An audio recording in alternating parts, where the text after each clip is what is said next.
আগামী সংসদ নির্বাচনে ৩০০ আসনে ব্যালটে ভোট, ৫ সিটি কর্পোরেশনের তফসিল ঘোষণা। জয় বাংলার সাথে জয় বঙ্গবন্ধু জাতীয় স্লোগান কেন হবে না জানতে চেয়ে হাইকোর্টের রুল। পদ্মা সেতুতে পরীক্ষামূলক রেল চলাচল কাল থেকে দ্রুত এগিয়ে যাচ্ছে স্টেশন ও জংশন নির্মাণযজ্ঞ।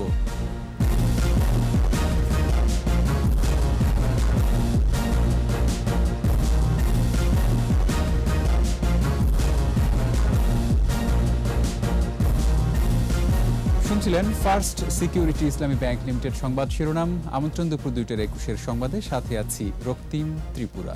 দর্শক, ২১ টেলিভিশনের সংবাদ একই সাথে সরাসরি দেখতে পাবেন আমাদের ফেসবুক পেজ www.facebook.com/2124 অনলাইনে। এছাড়া সংবাদে আরও থাকছে, দেশে বাড়ছে অটিজমের শিকার শিশুর সংখ্যা, মূল ধারায় ফেরাতে বিশেষ শিক্ষা ও প্রশিক্ষণের তাগিদ।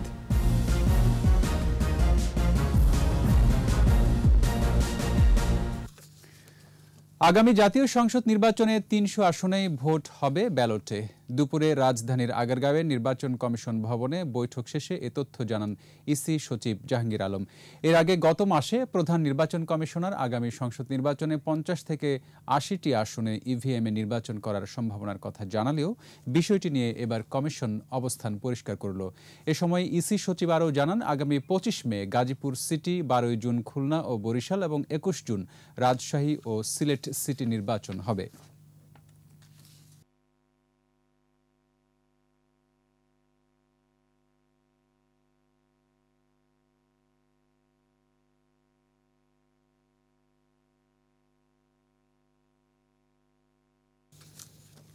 জয় বাংলার সাথে জয় বঙ্গবন্ধু কেন জাতীয় স্লোগান হবে না জানতে চেয়ে রুল জারি করেছেন হাইকোর্ট। বিচারপতি কামরুল কাদেরের নেতৃত্বে দ্বৈত বেঞ্চ ৪ সপ্তাহের এ রুল জারি করে বলেন, এ সরকার আওয়ামী লীগের সরকার, এত বছরেও কেন জাতীয় স্লোগানের বিষয়টি বাস্তবায়ন হয়নি প্রশ্ন রাখেন হাইকোর্ট। এর আগে জয় বাংলা বাংলাদেশের জাতীয় স্লোগান হিসেবে জারি করা গেজেটে সংশোধন করে জয় বঙ্গবন্ধু অন্তর্ভুক্ত করার নির্দেশনা চেয়ে হাইকোর্টে রিট করা হয়। এতে বলা হয়, মহান মুক্তিযুদ্ধের সময় জয় বাংলা ও জয় বঙ্গবন্ধু স্লোগান একই সঙ্গে উচ্চারিত হয়েছে, দুটি আলাদা কোনো স্লোগান নয়। ডিজিটাল নিরাপত্তা আইনে রাজধানীর রমনা থানায় দায়ের করা মামলায় আবারও জামিন আবেদন করেছেন প্রথম আলোর সাংবাদিক শামসুজ্জামান। সকালে ঢাকার চিফ মেট্রোপলিটন ম্যাজিস্ট্রেট আদালতে ওই জামিন আবেদন করা হয়। শামসুজ্জামানের আইনজীবী আবেদনের বিষয়টি নিশ্চিত করে জানিয়েছেন, বেলা ২টার পর এ নিয়ে শুনানি হতে পারে। এর আগে গত ৩০ মার্চ সিএমএম আদালতে সাংবাদিক শামসুজ্জামানের জামিন চেয়ে আবেদন করেছিলেন তাঁর আইনজীবী, আর পুলিশ আবেদন করে কারাগারে আটক রাখার বিষয়ে। উভয় পক্ষের শুনানি শেষে ওই দিন আদালত জামিন আবেদন নাকচ করে কারাগারে পাঠায় সাংবাদিক শামসুজ্জামানকে।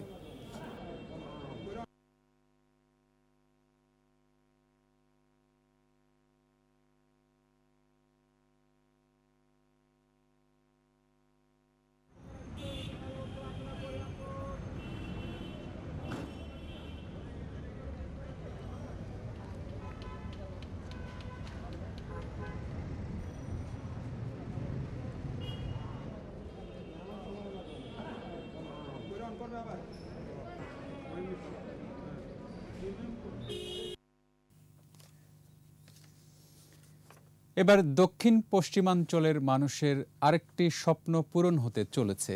পদ্মার বুকে দেশের সর্ববৃহৎ রেল সেতু দিয়ে পরীক্ষামূলক চলাচল শুরু হচ্ছে কাল। সংশ্লিষ্টরা জানিয়েছেন, ৬ মাস পর ঢাকা থেকে ফরিদপুরের ভাঙ্গা পর্যন্ত বাণিজ্যিকভাবে চলবে রেল। ইয়াকুব লিটুর ক্যামেরায় রিপোর্ট করেছেন মুহাম্মদ নুরুন্নবী।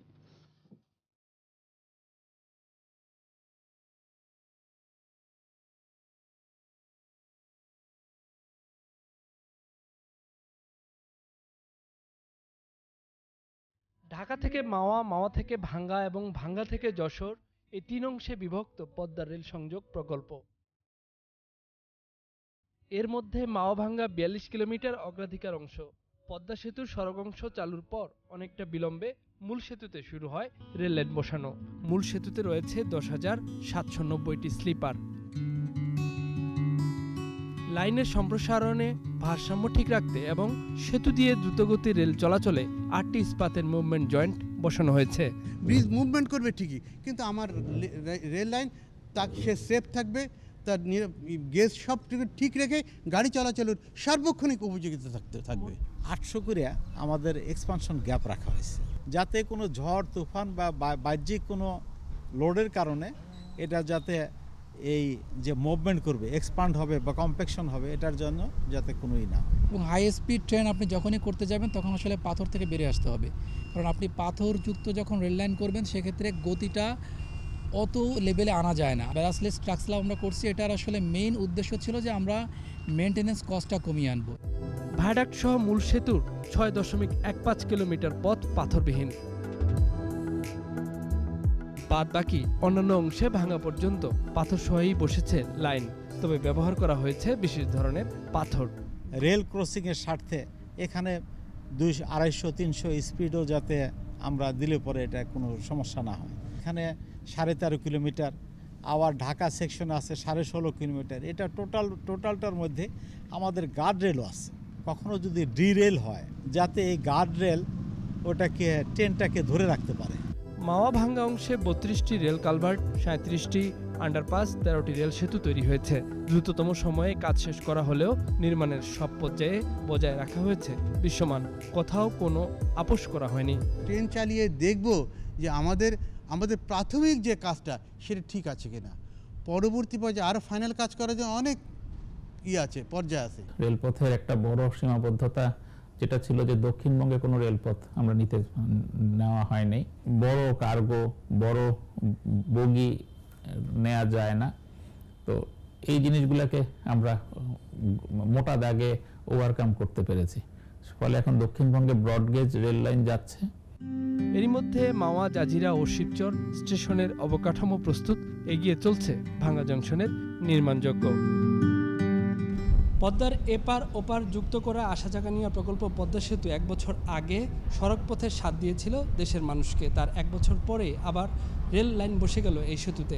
6 মাস পরীক্ষামূলক রেল চলাচলের পর মানুষ চলাচলের সুযোগ পাবে। তখন দক্ষিণাঞ্চল সহ বাংলাদেশের সুবিধাবঞ্চিত 21 জেলার মানুষ রেল চলাচলের সুবিধা ভোগ করবে, সাথে সাথে ঘুরবে দেশের অর্থনীতির চাকা। আর এর পুরো কৃতিত্বটাই প্রধানমন্ত্রী বঙ্গবন্ধু কন্যা শেখ হাসিনার। মোহাম্মদ নুরুন নবী, 21 টেলিভিশন, জাজিরা, শরীয়তপুর। র্যাবের হেফাজতে নির্যাতন নয়, মস্তিষ্কে রক্তক্ষরণের কারণেই নওগাঁয় জেসমিনের মৃত্যু হয়েছে বলে জানিয়েছেন ময়নাতদন্তকারী চিকিৎসক। রাজশাহী মেডিকেল কলেজের ফরেনসিক মেডিসিন বিভাগের প্রধান ডাক্তার কফিল উদ্দিন জানান, বাহ্যিক কোনো আঘাতের প্রমাণ পাওয়া যায়নি জেসমিনের ময়নাতদন্তে। Cause of death was due to shock following intracranial hemorrhages, মানে মস্তিষ্কে রক্তক্ষরণজনিত কারণে উনি শকে চলে গেছেন, শকে গিয়ে তার মৃত্যু হয়েছে। এখন মস্তিষ্কে রক্তক্ষরণ হয়েছে as a result of ruptured berry aneurysm. এখানে এই রক্তনালীটা ফুলে গেছে, তো ফুলে যাওয়া অংশ ওই জায়গাটা রাপচার্ড হয়ে গেছে, ফেটে গিয়ে মস্তিষ্কে রক্তক্ষরণ হয়েছে, আর সেই রক্তক্ষরণজনিত কারণে তার মৃত্যু হয়েছে। এটি একটি ন্যাচারাল প্রক্রিয়া, এটা মেকানিজমটা ন্যাচারাল প্রক্রিয়া, তার মৃত্যু হয়েছে। দেশে অটিজম বৈশিষ্ট্য সম্পন্ন শিশু ৭৮,০০০-এর উপর। দিন দিন বাড়ছে এ সংখ্যা। দ্রুত বিশেষ শিক্ষা ও উন্নত প্রশিক্ষণের আওতায় নেওয়া না গেলে অধিকাংশ শিশুকেই মূলধারায় ফেরানো যাবে না।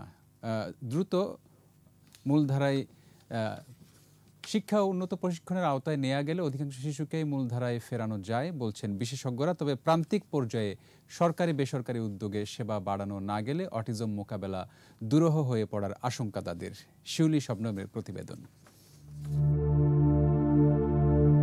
বঙ্গবন্ধু শেখ মুজিব মেডিকেল বিশ্ববিদ্যালয়ের institute of paediatric, neuro disorder and autism ইপনার সাম্প্রতিক জরিপে দেখা গেছে দেশে 16 মাস থেকে 30 মাস বয়সী শিশুর মধ্যে প্রতি 10,000-এ 17 জন অটিজমের শিকার।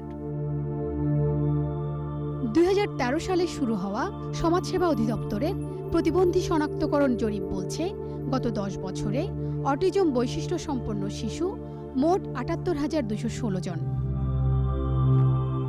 অটিজম কোনো রোগ নয়, মস্তিষ্কের বিকাশজনিত এই সমস্যাকে একসময় অভিশাপ ভেবে শিশুকে আড়াল ও চিকিৎসা থেকে দূরে রাখার প্রবণতা ছিল। তবে এখন মানুষের মধ্যে বাড়ছে সচেতনতা। এখন কিন্তু আমরা দেখতে পাচ্ছি যে একদম 15 থেকে 18 মাস বয়সেও কিন্তু এই ওরা সাসপেক্টেড কেস নিয়ে আসছে আমাদের কাছে। কিন্তু যখন প্রথম শুরু করেছিলাম আমরা, তখন কিন্তু দেখতাম যে অনেক বড় বড় বাচ্চাদের নিয়ে আসতো। কাজ কিন্তু অনেক দূর হয়েছে। এখন আর বাচ্চাকে কেউ হাইড করে না। অটিজম মোকাবেলায় নেই সুনির্দিষ্ট কোনো চিকিৎসা। এজন্য চিকিৎসক, থেরাপিস্ট, মনোরোগ বিশেষজ্ঞ, শিক্ষক ও অভিভাবকদের সমন্বিতভাবে কাজ করতে হয়। শুধু ডক্টরের রোল না, এখানে থেরাপিস্ট, সাইকোলজিস্ট সবাইকেই লাগে, অকুপেশনাল থেরাপিস্ট, তারপরে বিভিন্ন ধরনের ম্যানেজমেন্ট, বিহেভিয়ার ম্যানেজমেন্ট লাগে। এখানে কিন্তু প্যারেন্ট একটা বড় রোল প্লে করবে, শুধু যে টিচাররা করবে সেটা না। প্যারেন্টের কাছে যতক্ষণ থাকবে তারাও কিন্তু একটা নিয়মে ফেলেই তাকে ম্যানেজমেন্ট দিতে হবে। এজন্য কিন্তু আমাদের ইপনায় কিন্তু আমরা ট্রেনিং দেই প্যারেন্টদেরকে। বিশেষ শিক্ষা ও প্রশিক্ষণের সুযোগ সুবিধাকে তৃণমূল পর্যায়ে ছড়িয়ে দেওয়া বেশি জরুরি, এমনটা বলছেন উন্নয়ন কর্মীরা। শহর কেন্দ্রিক শিক্ষা প্রতিষ্ঠানটা না করে আসলে যদি আমরা ধরি যে বাংলাদেশে প্রত্যেকটা ইউনিয়নে প্রাথমিক বিদ্যালয় আছে, একটা ইউনিয়নে 5টা প্রাথমিক বিদ্যালয়ের মধ্যে যদি একটা প্রাথমিক বিদ্যালয়ের 1টা বা 2টা ক্লাসরুম বিশেষ শিশুদের জন্য নির্ধারণ করা যেত এবং ওই বিশেষ শিশুদের প্রশিক্ষণের জন্য কিছু শিক্ষক তৈরি করে ইউনিয়ন পর্যায়ে পাঠানো যেত, তাহলে সার্ভিস ডেলিভারিটা আরও বেশি হতো। অটিজমের জন্য বংশ ও পরিবেশগত কারণ, বাবা মার বয়স বেশি হওয়া, পরিবারের সদস্যদের কম সময় দেওয়া সহ বিভিন্ন বিষয়কে দায়ী করা হলেও কোনো গবেষণায় নিশ্চিত করতে পারেনি প্রকৃত কারণ।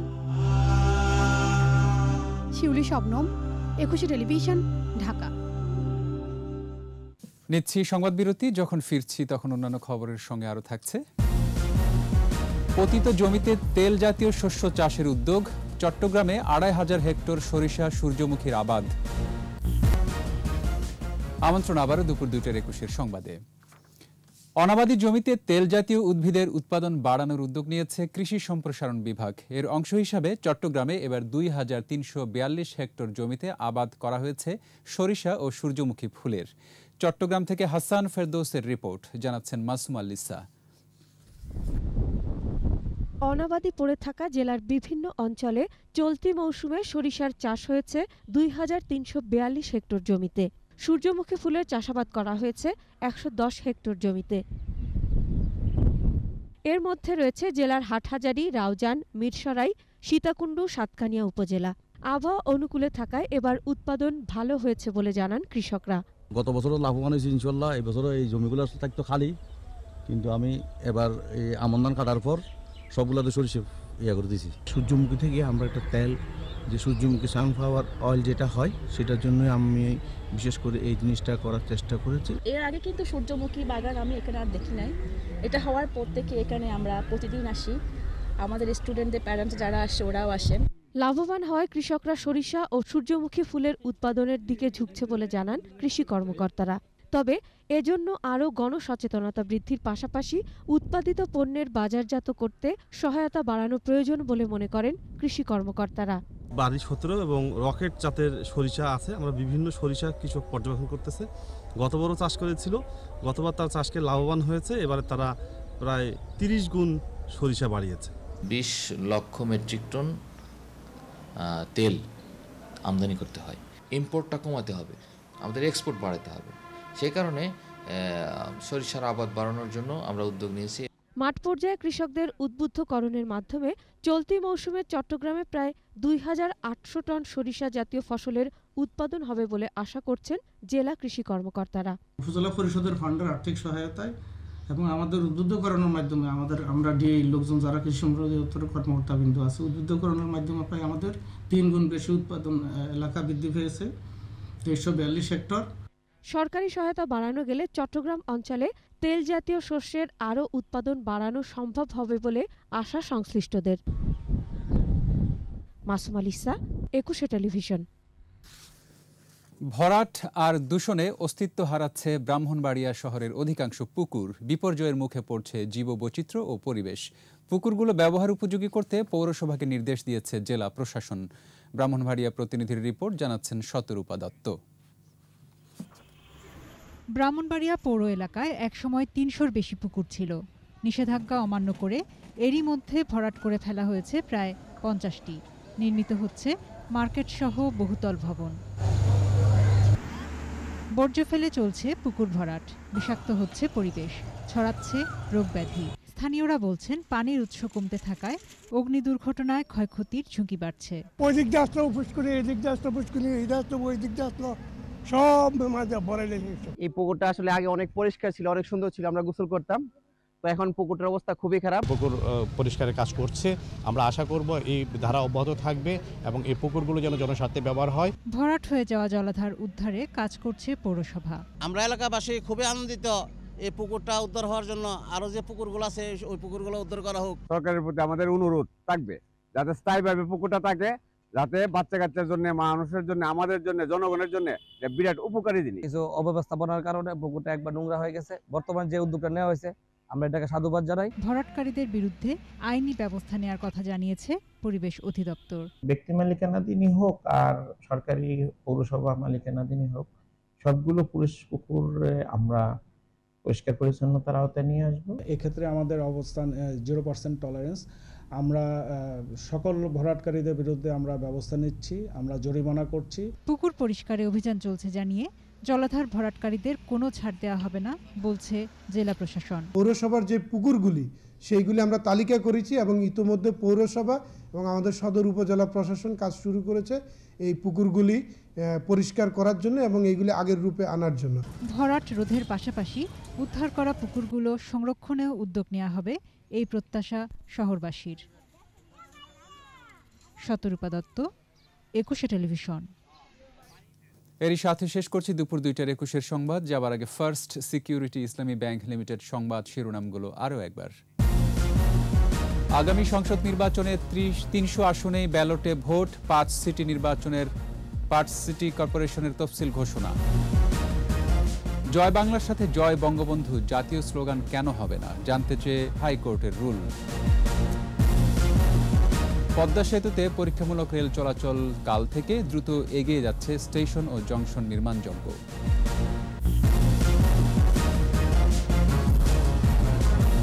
সর্বশেষ খবর জানতে ডায়াল করুন 2021 নম্বরে আর ভিজিট করুন 21-tv.com ওয়েবসাইটে। এছাড়া ফেসবুকে লগ ইন করতে পারেন facebook.com/2124 অনলাইনে।